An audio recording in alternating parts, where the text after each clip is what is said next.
anak-anakku sekalian, Bani Umayyah yang memimpin selama kurang lebih 92 tahun atau 1 abad, itu ada 12 khalifah yang memimpin. Dari 12 khalifah yang memimpin, ada beberapa khalifah Bani Umayyah yang menonjol. Pertama, Muawiyah bin Abi Sufyan. Yang kedua, Abdul Malik bin Marwan. Yang ketiga, Al-Walid bin Abdul Malik. Yang keempat, Umar bin Abdul Aziz. Dan yang terakhir, Hisham bin Abdul Malik. Anak-anakku sekalian, mari kita urai satu demi satu. Yang pertama, Khalifah Muawiyah bin Abi Sufyan. Khalifah Muawiyah bin Abi Sufyan di masa pemerintahannya melakukan langkah-langkah seperti ini. 1. Menjalin hubungan baik dengan keluarga Ali bin Abi Thalib. 2. Mengangkat para pejabat yang jujur dan sesuai keahliannya. 3. Lapang dada dalam menghadapi setiap persoalan.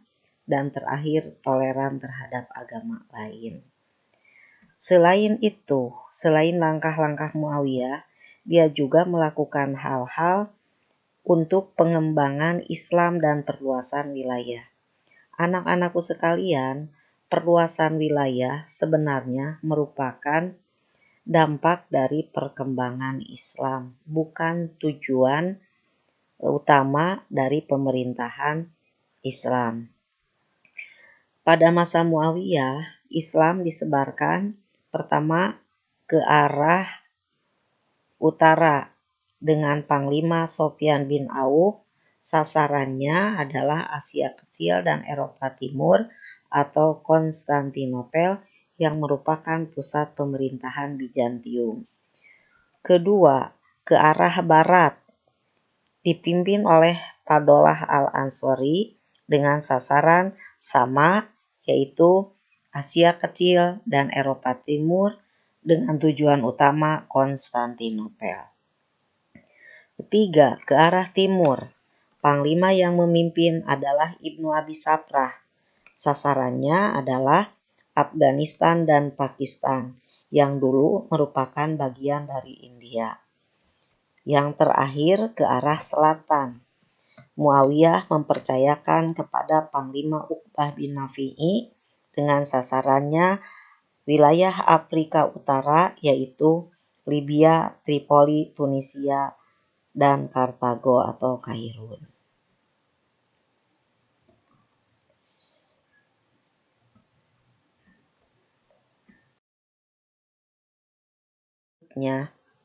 Perlu kalian perhatikan, peta ini merupakan peta kekuasaan Islam di masa kekhalifahan Bani Umayyah.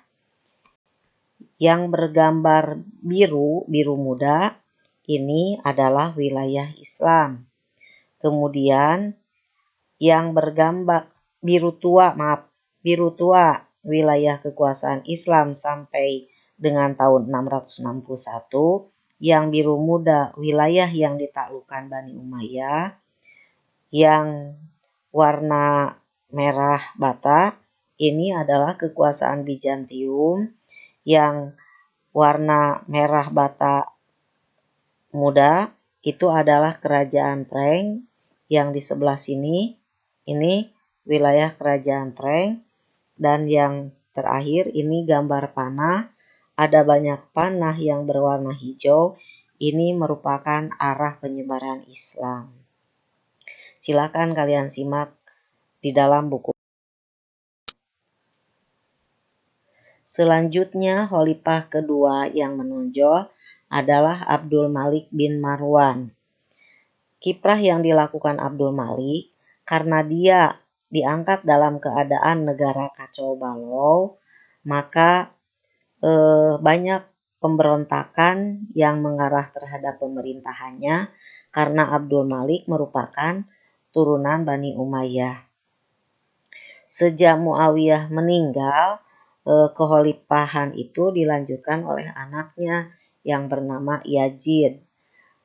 ini sangat ditentang oleh rakyat karena dianggap telah menyalahi perjanjian Madain. Kemudian setelah Yazid wafat, dilanjut oleh Muawiyah II.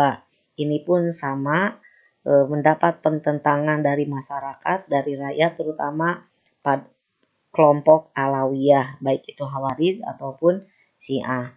Selanjutnya oleh Marwan yang merupakan bapak dari Abdul Malik. Sama, tidak ada kemajuan yang bisa dicapai. Sedangkan khalifah yang kelimanya adalah Abdul Malik bin Marwan.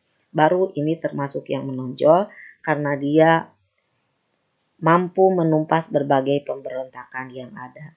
Adapun pemberontakan pada masa Abdul Malik, satu, pemberontakan Syiah yang dipimpin oleh Panglima Abdullah bin Ziyad untuk menghancurkannya. Kelompok Syiah ini bergerak dari Kupah menuju Ainul Wardah dan Abdullah bin Ziyad menghadangnya dengan 30.000 pasukan dan Syiah pun dapat ditaklukkan. Yang kedua, pemberontakan Khawarij. Kalau pemberontakan Khawarij ini terdapat di beberapa tempat, tapi di antara beberapa tempat yang besar, yaitu ada dua. Pemberontakan Khawarij ini membutuhkan dua panglima juga. Panglima pertama Hajjaj bin Yusuf As-Saqafi, dia yang menumpas pemberontakan di Kupah dan Basro. Yang kedua adalah Mahla bin Saprah, dia yang menumpas pemberontakan di Irak dan Persia. Selanjutnya yang ketiga, pemberontakan Abdullah bin Zubair, anak angkat dari Aisyah radhiyallahu anha, di mana dia mempunyai ambisi yang sangat besar untuk menjadi khalifah dan dia memegang tabuk kepemimpinannya dari wilayah Mekah. Nah, untuk menumpas pemberontakan Abdullah bin Zubair yaitu oleh Panglima Hajjaj bin Yusuf As-Saqafi. Sama seperti menumpas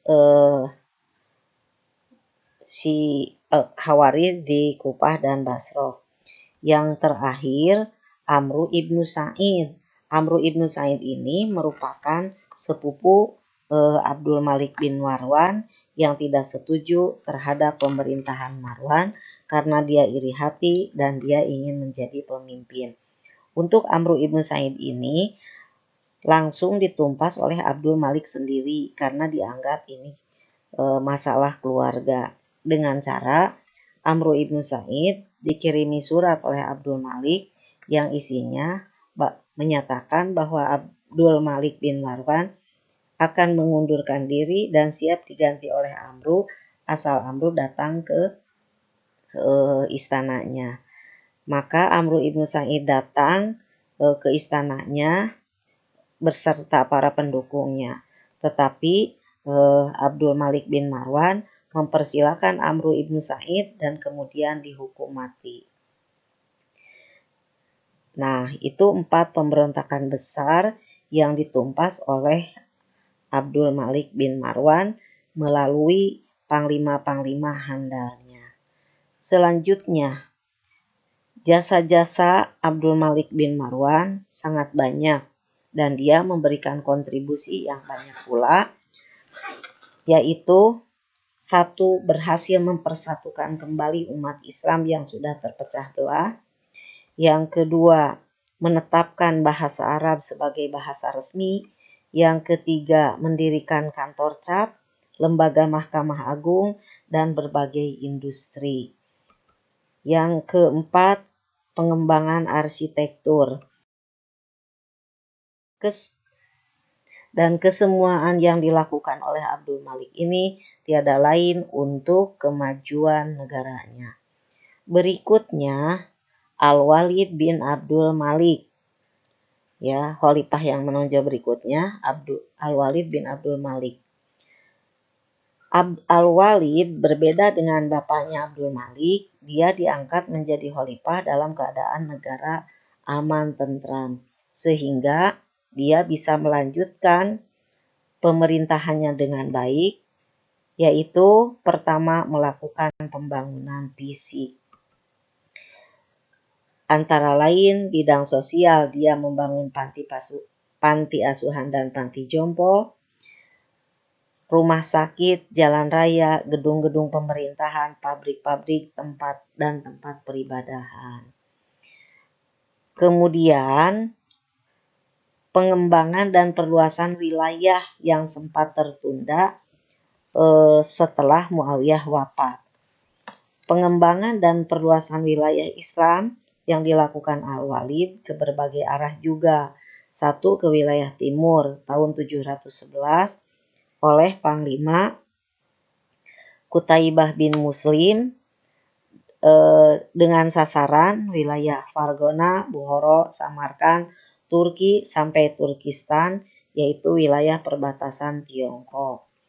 Yang kedua, masih ke arah timur oleh Muhammad bin Qasim dengan sasarannya daerah Sindhu di wilayah India. Yang kedua, penyebaran Islam yang dilakukan Al-Walid itu ke arah selatan atau Afrika Utara tahun 710 Masehi oleh Panglima Musa bin Nusair. Sasarannya karena wilayah Afrika itu sebagian besar sudah ditaklukkan pada masa Muawiyah, maka sisanya yaitu wilayah Maroko. Musa itu sendiri dinobatkan sebagai gubernur Maroko dengan pusat pemerintahan Maghribi Aqsa. Yang ketiga, penyebaran Islam ke arah barat. Sasarannya adalah wilayah Spanyol, yaitu di Eropa. Ini terjadi pada tahun 711 Masehi oleh Panglima Musa bin Nusair. Adapun penyebaran Islam ke Spanyol memiliki latar belakang. Yang pertama, atas permintaan rakyat Spanyol itu sendiri untuk menyelamatkan rakyat dari kekejaman Raja Roderick. Yang kedua, adanya niat suci untuk menyebarkan agama Allah. Dan yang ketiga, ada ancaman terselubung dari wilayah Eropa karena telah membantu penyerangan kaum muslimin ketika kaum muslimin berangkat ke wilayah Bizantium atau Eropa Timur pada masa Muawiyah.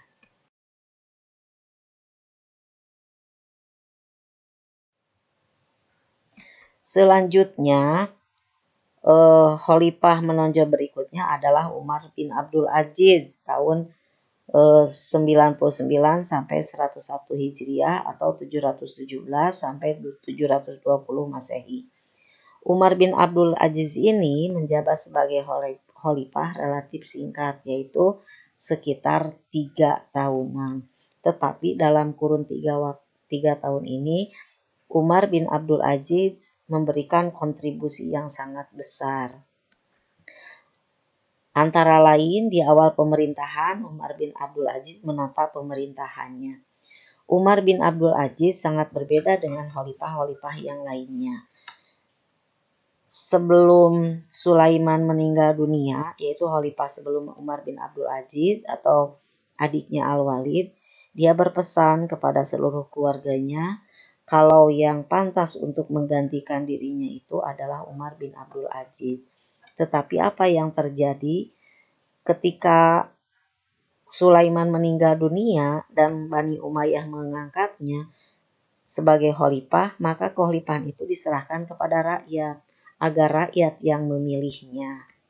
Sedangkan rakyat karena memang sudah sangat simpati, malah mereka pun mayoritas mengangkat Abdul Malik atau mengukuhkan Umar bin Abdul Aziz sebagai khalifah. Perlu kalian ketahui juga bahwa Umar bin Abdul Aziz ini disebut Umar bin Khattab II.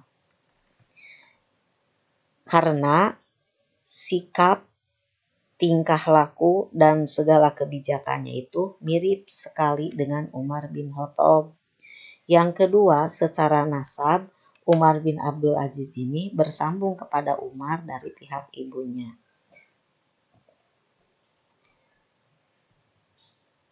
Kemudian ketika atau awal ia menjabat sebagai pemerintah, Hal yang pertama kali dilakukan, ia menjual setengah hartanya, kemudian dimasukkan ke Baitul Mal untuk kesejahteraan rakyatnya. Langkah-langkahnya adalah: 1. Mengangkat para pejabat yang jujur, cakap, serta sesuai keahliannya. 2. Menganjurkan seluruh rakyat untuk hidup sederhana dan meningkatkan wawasan ilmu pengetahuan dan keislaman. Yang ketiga, menghentikan segala bentuk peperangan, baik perang golongan, suku, ataupun agama. Yang keempat, dakwah Islam dilakukan dengan hikmah dan bijaksana.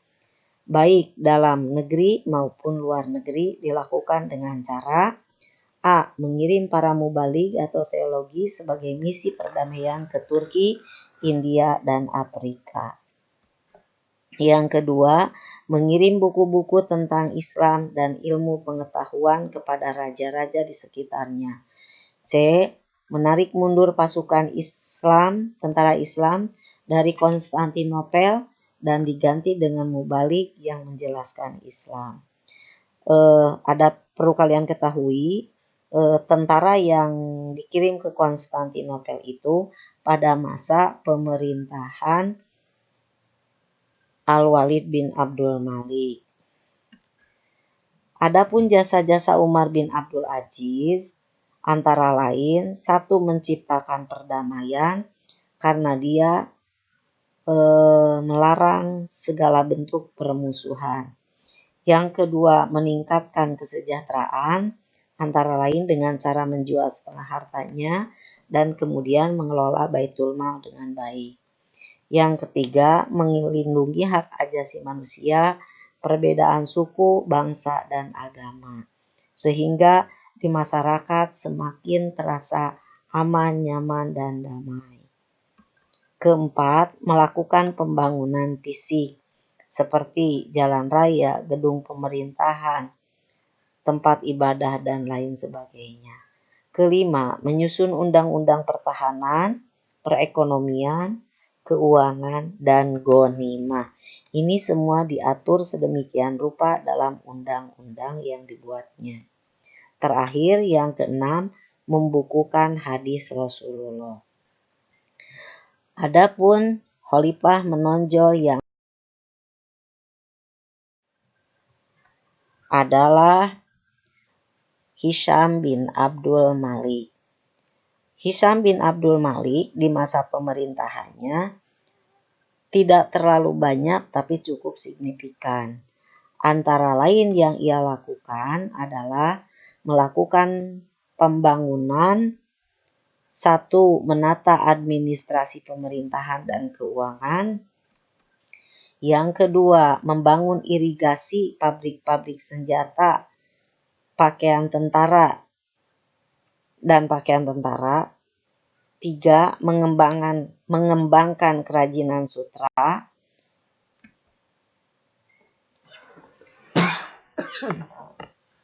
4. Mengembangkan peternakan untuk memenuhi kebutuhan gizi dan protein rakyatnya. Nomor 4 ini yang paling berbeda dengan khalifah-khalifah sebelumnya. Anak-anakku sekalian, dari 12 khalifah yang memimpin Bani Umayyah, 5 yang termasuk menonjol. Perbedaannya sedikit ya. Kalau Abdul Malik menumpas berbagai pemberontakan, kalau Muawiyah sama Al-Walid persamaannya pengembangan wilayah Islam.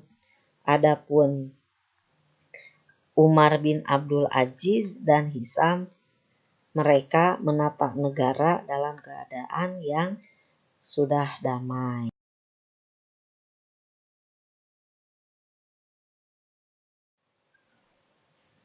Anak-anak, satu bab sudah Ibu jelaskan kepada kalian dengan ringkas. Mudah-mudahan kalian suka dan mudah untuk memahaminya. Alhamdulillahirrabbilalamin. Sekian dan terima kasih. Wassalamualaikum warahmatullahi wabarakatuh.